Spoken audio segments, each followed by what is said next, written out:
Storm Team 2 meteorologist Cameron Saliga with the Miami Valley's certified most accurate forecast.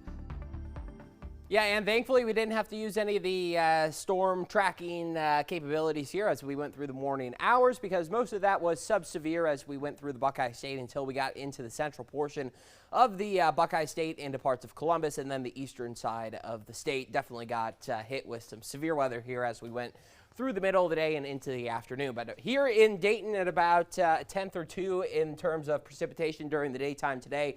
The highest came in Wilmington at the National Weather Service there. 3/10 of an inch of rain fell down to the south. Outside right now, you can still see the wet pavement. The good news for the most part, though, the rain is coming to an end as we get into the evening hours. Still going to see a lot of cloud cover here as we go through the evening hours, but we will see sunshine by tomorrow.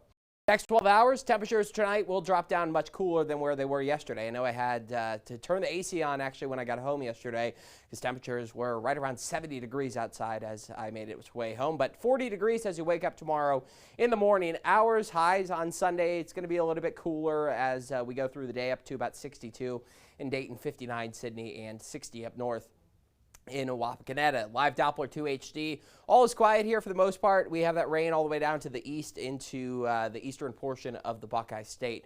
Here in the Miami Valley, there's still a few stragglers on the back end of this system, but it's not going to produce much more rain. We could see just a little bit of drizzle as we go into the next several hours. High pressure will build in on the back end of that, and that cold front will sweep through here pretty quickly. There is no tornado watch in eastern Ohio. The software have just not updated that yet.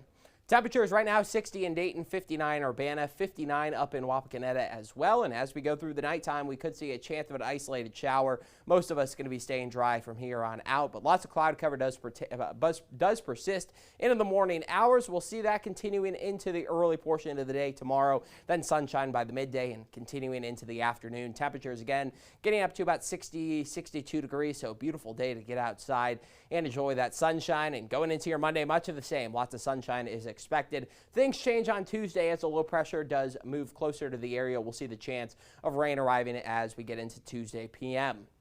Looking at the European model, we are tracking another wet one into the middle of the week. As we go into your Sunday, it's going to be a sunny one, though, in the Miami Valley. But going into the work week on Wednesday, we are going to see a low pressure move on into the area. This is where we could see some heavy rain dumping into the Miami Valley and the Buckeye State as a whole, as a low pressure does move on through. And there is even the chance of seeing some wintry action on the back end of that system. It's still about 4 to 5 days out, so there's still a lot to change with the system, but we are tracking the chance for a wet one into your Wednesday. 40 degrees here tonight. We'll have early shower, mostly cloudy skies and winds 5 to 10 miles per hour. Beautiful tomorrow, mostly sunny, and a great way to wrap up the weekend. Temperatures get up to 70 on Monday with that sunshine. Then we'll see the chance of rain and thunderstorms Tuesday in the afternoon. That chance increases, becoming likely on Wednesday, and then a cool down into your Thursday. Temps down to about 49 degrees, and we'll stay up and down into the weekend.